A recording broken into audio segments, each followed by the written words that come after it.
Hello, Corbin class.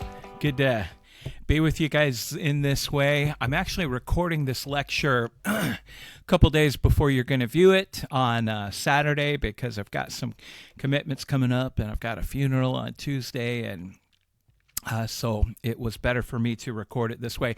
I'm wearing my Corbin wrestling shirt in honor of the team and athletes who are competing at the NAIA National Tournament this weekend, and it's been exciting to hear bits and pieces about a number of our athletes who earned All-American status, and finals are tonight. Hopefully we'll have some good results there.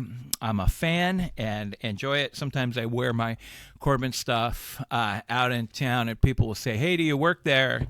And it's like, well, you know, kind of. I'm more of a volunteer than an employee, and that can be seen in the fact that the small amount that I give to the school each year probably surpasses what the school gives me in terms of teaching stuff. But I do it because I love it, and it's fun to spend this time with you. I last week was able to get through your reading reports, and thank you for those. And I gave those of you who submitted them in Word files, got back files, many of them with comments and corrections that I'm suggesting. And then this week I think I've graded all the church and community leader papers. Thank you for your work in those. A number of you had very interesting interviews and good insights that came forth. And the goal of that project, of course, is to have us ask, how's the church doing at engaging the communities in which we sit? How does a church make disciples? Well, it has to do so in its own neighborhoods. And so how is the church engaging people in the community? And most of you did better on your CCL papers than your reading reports. I want to remind you that your writing format is to follow the Chicago Manual of Style, which is shortened Turabian. Kate Turabian's the lady who wrote the book on how to do it. And in lesson 1, if you've forgotten this, you need to go back and watch lesson 1, because I give you there some examples of how to format a title page and then what Turabian looks like in its content. An article that I got from another university is posted there. But the main thing in Turabian that we're looking for is you got to use things like a title page. You got to have page numbers, but the title page is not part of the enumerated pages. And so in Word, you can tell it, do not enumerate page 1, put your title there, and then have the pagination start with the first page of your writing. That would be page 1. It's double spaced. It's Times New Roman 12-point font. You use footnotes when you cite someone, and when you cite an author in a citation that's longer than 3 lines, you need to use a block quote, which is indented 1/2 inch and only single-spaced on a block quote. Most of you have started to get the hang of that, but I'll just remind you that formatting is a factor of the grade in your writing. And with each successive paper, your next reading report, you're going to see me grade your formatting more carefully. The final reading report will be highly graded on formatting. And then your term paper, a full 20% of your grade on the term paper is how did you do it following formatting? Did you use Turabian? Did you use punctuation properly? Are your words spelled correctly? How is the clarity with which you write? Are you forming complete sentences? Some of you tend to lack a little acuity when it comes to proper use of punctuation, and run-on sentences can be a real issue. And so I've tried to give you some coaching hints on that. Your writing will be better as you learn to use the formatting instructions accurately. And the second thing I'll say is I'm really looking for you. This is a grad school class. When you cite an author in your reading reports or in your upcoming term paper, I want you to not tell me what you think the author's conclusion is. And I want to say this carefully, but directly. It doesn't really matter to me how you feel about that. I want you to tell me the author The author concludes this, and then do so by citing the author. Let the author speak in their own words to show what their conclusion is. It's not as helpful if you simply say, the author believes this, but you don't show me in the author's own words. And when you're doing so, it's not actually a facet of good writing. In other words, it really matters much less what you think the author is saying. Let the author speak for themselves by citing them, using a footnote or a block quote if it's a long citation. And then you interact with their conclusions after you cite them. If you will do that, your reading will greatly improve. And so there's my pep talk for the day. Work on that, and your writing will grow.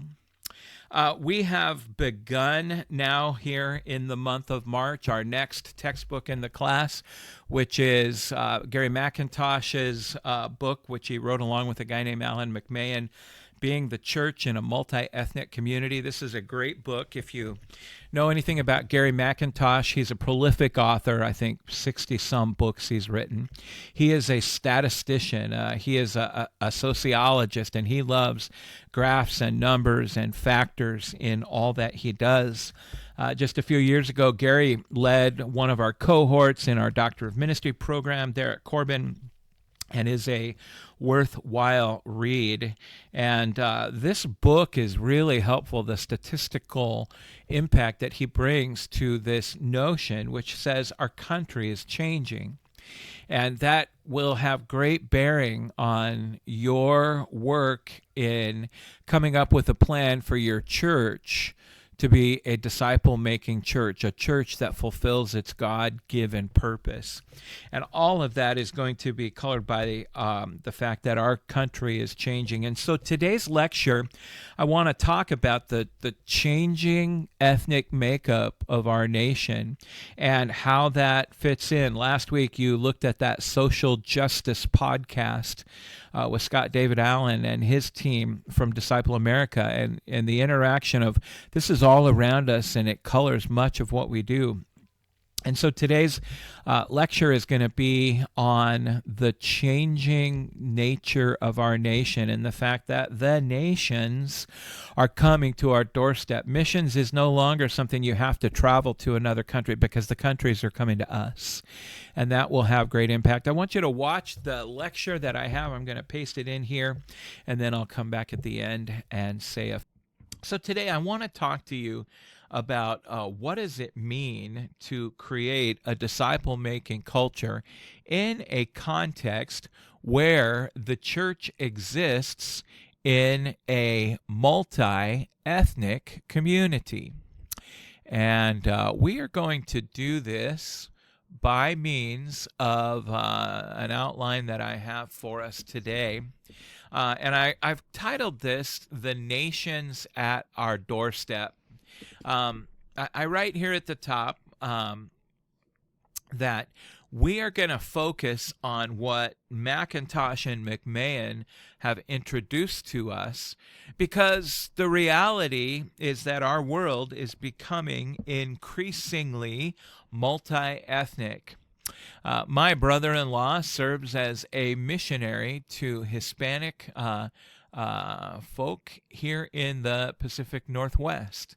And this chart is something that he shared. I know he found it from somewhere else, but it's talking about the demographic makeup of the United States. And in particular, because of his passion, the Hispanic mission field that is coming to our country. It says in Oregon, the Hispanic population has grown by 63% in 10 years. Excuse me. And he notes that this is changing the nature of ministry in our community. We know that here in the Pacific Northwest, and you see up on this map, Washington, Oregon, and Idaho have a particular color code. It's kind of that burnt orange color, and that tells us over on the right that something less than 20% of the population makeup of those three Northwest states would be Hispanic.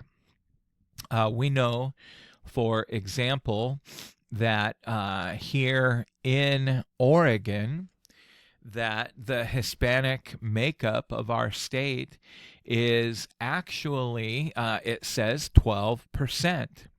And we know in particular here in Salem, you can look this up, but the Hispanic makeup of Salem is somewhere around 23%. And so the question is, what is a church ministry to do because of the changing makeup of our culture? I serve with a regional network of churches in Washington, Oregon, and Idaho called Baptist Network Northwest. And we recognize that largely here in the Pacific Northwest that there are numerous churches of ours that have been historically healthy churches that are in eastern Washington and eastern Oregon, in communities that were in eras gone by, very steady and strong congregations, but the population has dwindled. And not only has the population declined, but the ethnic makeup has shifted. And what has happened is large amounts of immigration have brought largely Hispanic, although some other groups, we know that there's Russian immigrants who have come into our part of the United States. We know that there are Pacific Islanders who are coming into the Pacific Northwest. We know that the African American population, while still very small, is growing. We know that Asian population is growing in our region of the country, as it is across the nation. And this changing, or what some sociologists have called the browning of America.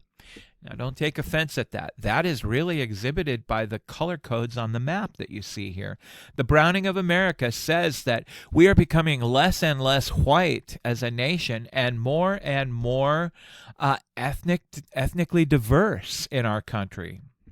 And the browning of America is such that statisticians tell us that by the year 2050, which isn't that far away from now, by the year 2050, the white majority in the United States is going to be surpassed by people of ethnic diversity. That as of 2050, white America will become the minority population. And what we have traditionally called minority population is going to take over that majority status. And the point of all this is that, man, the church needs to wake up to the changing demographics of our communities. If we don't get better at reaching an ethnically diverse populace that surrounds us, we are going to grow smaller and smaller and less influential, and very likely more churches will close than ever have before because we have failed to recognize the importance of the shifting demographics in our country. Back to the map. Where are the highest density locations? Well, we see it's in the southwestern part of the United States. So you'll notice that Texas there, and New Mexico and California, highly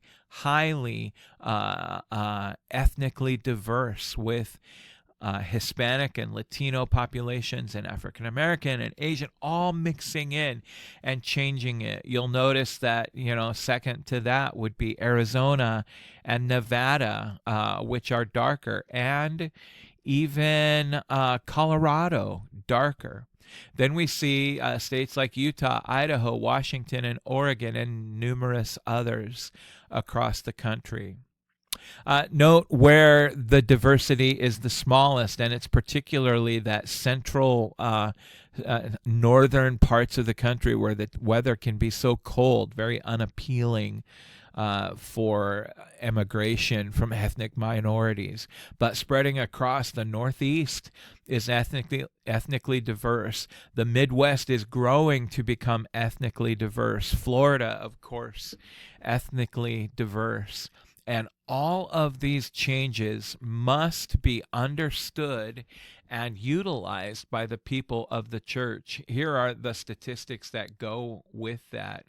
The mission field is no longer a place we have to travel to get to. The mission field is coming to our doorstep.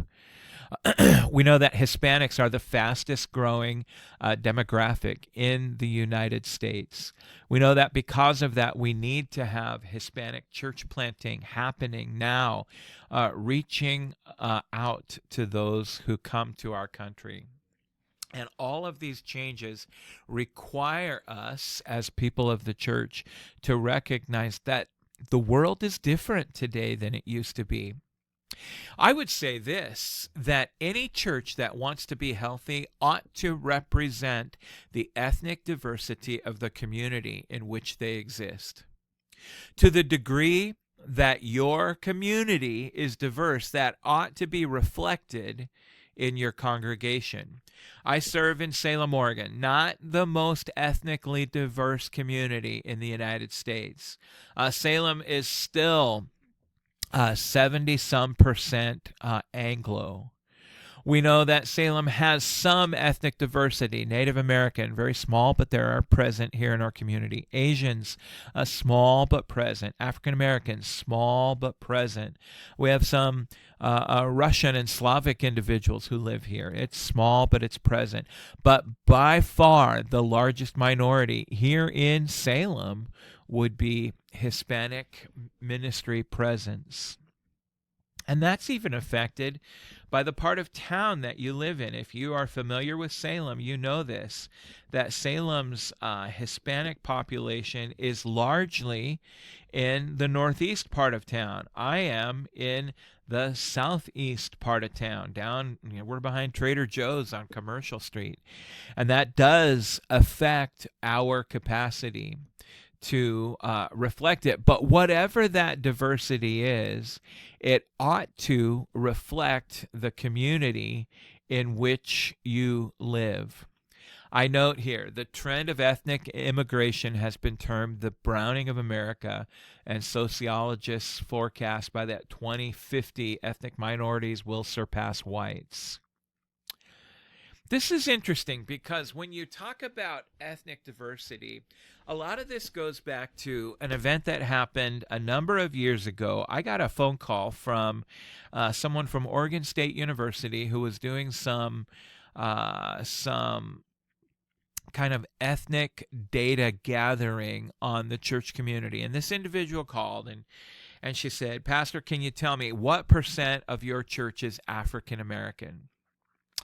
And like most pastors, I sat there and I started to count on my finger, and I said, we've got a few individuals who are African American, but not the majority. And the lady that was on the phone, I didn't realize this, but she had been on the phone all morning calling churches, and she was frustrated at the answers she was getting, and she let that frustration come out, and she said, "Pastor, where are all the African Americans in Salem?" And I thought, and I said, well, let me encourage you to call. And I told her about the AME Zion Church that I knew of here in town. And I said, why don't you call them? That denomination is more historically aligned with African American community, and I'm sure that you'll find some things there. But even after I got off the phone, there was something in her frustrated question that stuck with me. And I began to think, where are the African Americans in Salem? Like, why aren't they more parts of churches that either I am part of or churches that I am aware of? And that question began to set me on a pathway of learning and discovery. And I say my own introduction to the ethnic makeup of a church began in 2008 with my friend Brian, a Korean American. Brian was raised in Korea, came to the United States at 15 with his parents as they moved here, got involved in business, and Brian ended up getting married and having kids, starting his own business. Pretty soon he owned several gas stations, and he was doing well financially. But he sensed that the Lord wanted him to study for the ministry. And that's where Brian and I met. We met as seminary students up in Portland at Multnomah Seminary. And Brian was living in Tacoma, Washington at the time. He was on staff at a very large Korean Presbyterian church. If you know anything about missionary outreach in Korea, from 100 and whatever years ago, it was the Presbyterians who first took the gospel and really began to reach Korean people for Christ. And the Presbyterian church spread and grew to such a degree that if you're Korean and you love Jesus, you're Presbyterian. Like, there's just almost no question about that. And so Brian is serving on staff at this very large Presbyterian church in Tacoma, and working his way through his studies at Multnomah. And Brian called me one day. He said, "Hey, Tim, my pastor wants me to get ordained." And I told him that by way of my studies in seminary, I have realized that my doctrinal convictions don't line up perfectly well with Presbyterian theology. And he said, I believe that my studies have led me, and he said, I think I'm a Baptist. My pastor said this. He said, "I want you to get ordained, and I don't care what denomination you get ordained in." So Brian said, "Tim, you're the only Baptist I know, and I want to get ordained as a Baptist. Can you help me?" And I'm sitting there on the phone thinking, Brian, let me call you back on that, okay? And it set me on this thing. I began to make phone calls to every Baptist network that I was aware of, to find a group that had some kind of an open call ordination procedure. And I called the CB Northwest guys, and I called the Baptist General Conference guys, and I called the Southern Baptist guys, and I with my own network, and I began to call around and I came up with nothing for my friend Brian. And I ended up calling him back and said, "Brian, here's the deal. I think that it's pretty common in Baptist churches that we would say that ordination is an act and function of the local church. And it seems to me that if you want to be ordained Baptist, you're going to need to be part of a Baptist church." And Brian said, "Okay." He said, "Thank you." And he said, that's hard. Because we love the church we're in. And I said, I know that's hard. And the Lord ended up working in that over the coming year. I ended up inviting Brian to a conference and introduced him to the leader of our regional network of churches, who ended up having some meetings. And over the next year, we introduced Brian to a little church in the Seattle area that was looking for a pastor, a little Baptist church. And Brian ended up leaving the large Korean Presbyterian church in Tacoma and moving to Seattle in an area right near the SeaTac airport, and became the pastor of a little congregation of Baptists that had about 20 senior citizens left in it, who were just glad to have this young man come and be their pastor. And Brian ended up coming, and he had enthusiasm for God, and he was excited about it. I got to chair his ordination council in that church. I got to speak at the installation service for Brian at that church as its pastor. And right away, Brian began to preach in English to the small group of older folks. And then he added a second service, which he did in Korean. And he had a number of his friends who followed him from Tacoma up to Seattle to be part of his new ministry there. And they began to have these two services, in English and then in Korean. And the interesting thing that happened is both of those began to grow over time. And I would check with Brian and see how it was going, and it was so cool to see month by month God adding more people to the congregation, and then more and then more. And what they found is that that particular area of Seattle was one of the most ethnically diverse areas in all of the city. They were surrounded by diversity. And Brian had this capacity. He was such a network builder that he began to grab around him other guys who were doing ministry. And pretty soon there was a Pacific Islander pastor who had a small Bible study group, and they came and began to meet at the church. And Brian said, "You come here and we'll just add you onto our staff. You can be the pastor for the Pacific Islander church." And then they had the same thing happen with a group of Nepalese refugees who had come to that area and been, by the federal government, put in an apartment complex that was very near the church. And pretty soon they had like a congregation of 100 Nepalese refugees who were meeting, and they had one of their own who were with them who was a qualified leader, and he became kind of the shepherd over that segment of the flock. And it just began to grow. He had a guy who was an expert in reaching out to people who were recovering from addictions, and they had kind of an addiction-based congregation. And eventually, over time, what happened for Brian is that his church changed their name from whatever Baptist church to Seattle Open Door Church. And for Brian, an open door meant all are welcome.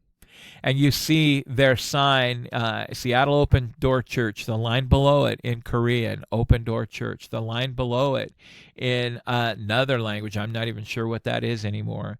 And then the Pacific Islander Church, and then the Hispanic congregation that began meeting there. And here under the umbrella where formerly one congregation of 20 or 30 retired folks were meeting, an aging white congregation, became a congregation of 5 ethnicities and numerous ministries. They had one youth pastor for all 5 congregations, an African-American brother who had a very checkered background, but whom God had gloriously redeemed. And all those congregations shared the youth pastor services, and all the teens from all of those churches did youth group together.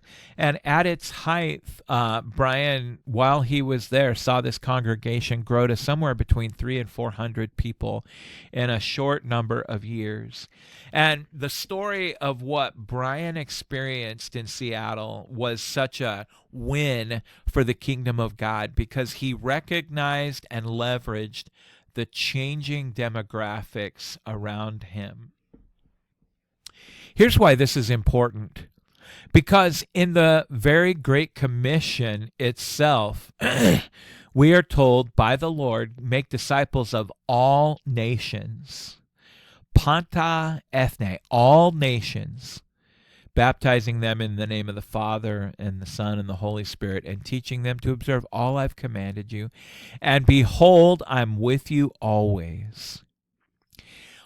We recognize that all nations is no longer just a call of foreign missionaries, but the nations are coming to our doorstep. And so I want to ask the question, is there anything wrong with being a homogeneous church? A homogeneous church would be a church for primarily one ethnic group. Is there anything wrong with that? And does the Bible even speak to it at all? And the bigger question, should churches try to become multi-ethnic? And if they should, how are they to do so? And this question is one that has come to the church by way of really a landmark book that came out in the year 2000, published by Oxford. And it is this book here, Divided by Faith. This book shook the evangelical world. The subtitle is Evangelical Religion and the Problem of Race in America. And in this book, Michael Emerson and Christian Smith asked the question, why is the church divided? Why is it that only as they looked around our country did ethnic groups meet with people who looked like them? Why did every community seem to have a black church and an Asian church and a Hispanic church and a white church? Why is it that it was so hard for people of different races to meet together? And at the end of this book, their conclusion is this: they they postulated that the church was among the last vestiges of society that was contributing to institutional racism because the church was divided. Wow. That book was a wake-up call. Lots of reaction when this book came out. These authors ended up following up their book a few years later with another book called United by Faith, where they began to look at churches that were somehow able to become multi-ethnic, though it was very difficult. And so, back to this question, is there anything wrong with being a homogeneous church? And I would say no. I mean, there's nothing wrong with that. For example, all across the country are stories of homogeneous churches that are very innocent in their inception. You move to a particular part of the country 100 years ago, and immigrants came from, for example, Germany. German immigrants came to the United States and began to set up farming communities and to live their lives in the freedom here and to work hard and make their way. And as people from their home culture came here together, they began to bond together because they had a shared language and a shared background and a shared culture. And as such, they began to worship together. Is there anything wrong with a German church meeting here in the United States? And we would all say, no, there's nothing wrong with that. And as they began to grow and perpetuate and rally around their culture, those churches continued. But it begs the question, what does the Bible say about the multi-ethnic makeup of the church? And this has all been driven, and this is going to be your class participation assignment for the week. I'm going to ask you to watch a message on the subject of HUP, which stands for the Homogeneous Unit Principle. The Homogeneous Unit Principle is a principle that says, and this comes from our book on being the church in the multi-ethnic community. This comes out of the historical work of Donald McGavran, who was a missionary who he undertook a study to learn about how people come to faith. And he, from his studies, came up with this statement: people like to become Christians without crossing racial, linguistic, or class barriers.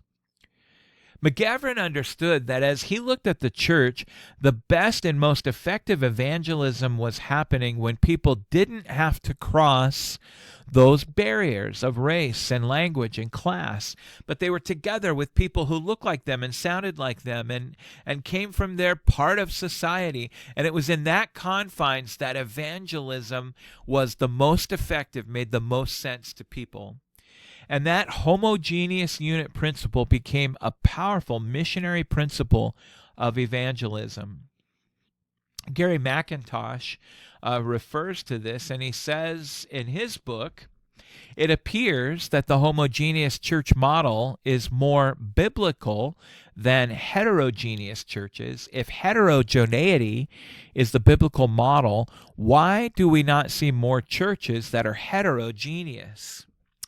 And I want to carefully and respectfully disagree with Gary McIntosh on this point.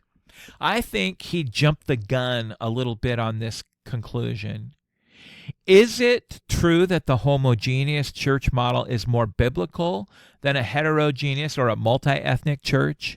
And if a multi-ethnic church was the model, why do we not see more churches that are like that? Asks Gary McIntosh. And I want to dive into that for the rest of our time today, and I'll continue it next week with this thought. What does the Bible say about the ethnic makeup of the church? And I want to start in John chapter 17 with what I see as a very insightful passage of Scripture on what Christ prayed in the garden. This is a familiar passage. where we see in John chapter 17 as Jesus is praying there in the Garden of Gethsemane, and he has his 3 disciples who are closer to them and the others are farther away, and he says to them, watch and pray with me that you do not fall into temptation. Pray with me, I need you guys. And then he would drift off to pray, but he kept finding them asleep. And we notice in John chapter 17 that Jesus is going to pray for himself, and then he's going to pray for his disciples. And then, beginning in verse 20, he prays for those who would come to believe in him. And I've noted it here on the screen, verses 20 through 23. Jesus says, I do not ask for these only, but also for those who will believe in me through their word, that they may be one, just as you, Father, are in me and I in you, that they also may be in us, so that the world may believe that you have sent me. The glory you have given me, I have given to them, that they may be one, even as we are one, I and them and you and me, that they may become perfectly one, so that the world will know that you sent me and love them, even as you love me. What a prayer. And we see that 2 times in this prayer. Jesus says, I pray that they who would come to believe in me would be one. And that's in verses 21 and 22. And then in verse 23, he prays that they would become perfectly one. And it's very significant that this prayer extended beyond those who were alive at that time or who were with Christ in the garden. Jesus is praying for those who would come to believe in him through their word, which means that Christ's prayer for unity included numerous believers, those who were present that day and those who would come to believe as the gospel message progressed throughout the world. It included people from every century, every continent, every nation, and every ethnicity. It included even you and me as Christ prayed in the garden. And Christ's great prayer was that we, as his children, would be one, perfectly one. 3 times he repeats this prayer for unity. And I note here at the end, Christ's prayer for unity covers a multitude of differences. And I think that's very significant. In verse 20, the word perfectly one is the word teleomenoi. And this literally means to become mature in our faith and to be completely united as one with each other and with the Father. That's a beautiful picture of unity across the things that separate and distinguish us. But not only does the prayer in the garden contain these 3 pleas for unity, for oneness in the body, but twice we read this phrase, so that, in verses 21 and 23. I've highlighted them in yellow in the verse for you. And the words so that are a translation from the Greek word hina. And those of you who have taken a Greek class in your seminary studies know that a hina clause is a purpose clause. A hina clause is something that creates a condition. The use of a hina clause anticipates a specific result and introduces an if-then propositional truth. Essentially, it says that if a certain condition is met, then a certain result is guaranteed. And I want you to catch that. If a condition is met, and there's no guarantee that the condition will be met, but if it is met, then there is a guaranteed outcome. Notice the 2 hina clauses. Jesus prayed, may they be one, so that the world may believe that you sent me. May they be one, so that the world will know that you sent me and love them. This is the very core of the gospel message, that God sent his Son into the world. Now check this out. What does this prayer in the garden say? If We who would come to believe in Jesus would have unity that bonds us together across those things that divide us. If we would be one, if we would be perfectly one, become mature in our faith and completely united with each other, if we would do that, then what will happen? The world will come to know that God sent Jesus into the world. That's the gospel. Jesus' prayer indicates that if unity among believers occurs, the guaranteed result would be twofold. Christ would be recognized as God's sent one, and the world would know God's love. I want to tell you that I think this prayer in the garden is such that if we would come to complete unity in the body of Christ, we would see the fulfillment of the Great Commission itself. Wow, all of this seen in Christ's high priestly prayer. What does that mean? I think Christ's high priestly prayer says this: we need to learn how to experience unity today in God's church, that if God's body would become united in a visible, distinct way, and I can think of no better way than to see Asians and African Americans and Hispanics and whites worshiping and walking and working together in the church, that unity would be so powerful that the world would come to know that Christ was sent into the world to redeem them and that God loves them. Let me move on to a second biblical reason that I think the scriptures do teach the need for multi-ethnic church today. And it's really exampled out of the church in Antioch. We read of this in Acts chapter 13. It says, "Now there were at the church in Antioch prophets and teachers, Barnabas, Simeon, who was called Niger, Lucius of Cyrene, Manaen, a lifelong friend of Herod the Tetrarch, and Saul." And of course, we know Barnabas and Saul came out of the church in Antioch. This missionary pair who did so much to reach the world for Christ in the earliest days of the church came out of the church in Antioch. And I note here, it's interesting that Luke specifically mentions that these men not only had a particular name, but Luke seems to mention their ethnicity as part of Acts 13:1. Barnabas, we already know, is a guy who came from Cyprus. We know that Paul came from Tarsus in Asia Minor. And while we know less about the others, their description and backgrounds are significant. And I want you to see how Polhill, in the New American Commentary on this passage, responds. He says, "Of the other three, nothing else is known for certain. Simeon, called Niger, perhaps indicates that he was a black, since Niger is the Latin word for black. Some have suggested that he came from Cyrene, like Lucius, or from elsewhere in North Africa. Manaen is described as having been brought up with Herod the Tetrarch. The Herod referred to would be Herod Antipas. And Manaen was thus of considerable social standing, a courtier and childhood companion of the king." Isn't that amazing? Luke lists 5 church leaders in Antioch, not only by their role, but also by their ethnicity.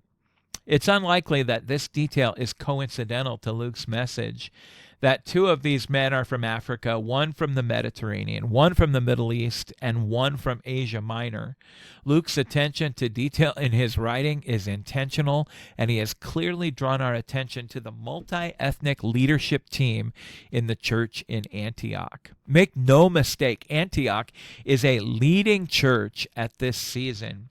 It is the church that's going to send Paul and Barnabas off on their missionary journeys, and that church in Antioch had multi-ethnic leadership team, as Luke makes sure we understand. It's also significant that Luke explains a unique term attributed to the believers in Antioch in chapter 11. He says, "In Antioch, the disciples were first called Christians." And a Christian is a follower of Christ, one who is striving to live according to his teachings and exemplify his character and priorities. It was there in the church in Antioch that we first see the fulfillment of Christ's prayer for his followers and the hina clauses of John 17. They came together as one, and their oneness and unity was witnessed by others. It's no wonder that Antioch became the leading church of the day, because they had the promise of Christ's prayer in the garden being fulfilled in their unity that covered ethnic diversity and class diversity and status diversity and so many other things. It was in Antioch that we first see Jews and Gentiles living together in unity. It was in Antioch, not in Jerusalem, that serves as the first example of unity in diversity in the fulfillment of Christ's prayer. Even more important, it was the church in Antioch that first mobilized missionaries in response to Christ's Great Commission challenge. Antioch was the launching point of Paul's 3 great missionary journeys recorded in the book of Acts, where the gospel was spread throughout the Roman Empire of its time. Therefore, it is the church in Antioch, not the church in Jerusalem, that is the most influential church in the entire New Testament. And I would say, wow and amen. Next week, I'm going to share with you 2 more biblical prescriptions for why I believe God does desire his church to be united as one across differences, and yes, even multi-ethnic. Here's your class participation assignment for this week. I want you to watch a sermon by Dr. Mark DeMoss. Mark DeMoss is the founder of Mosaic Church and the founder of the Mosaics Global Network. DeMoss is really the evangelical leader in the country for the multi-ethnic church movement. And I want you to watch him explain the origins of the homogeneous unit principle and how it was altered and applied to the church growth movement in the early days at Fuller Seminary. I want you to watch this story, and then I'm going to have you comment in a discussion link I want you to react to what he shares about the homogeneous unit principle. I want to tell you, there are people today who would say the church should only be for one ethnic group because of the homogeneous unit principle, which I think is a travesty. And it's not what the HUP was intended to be originally. Have a great week.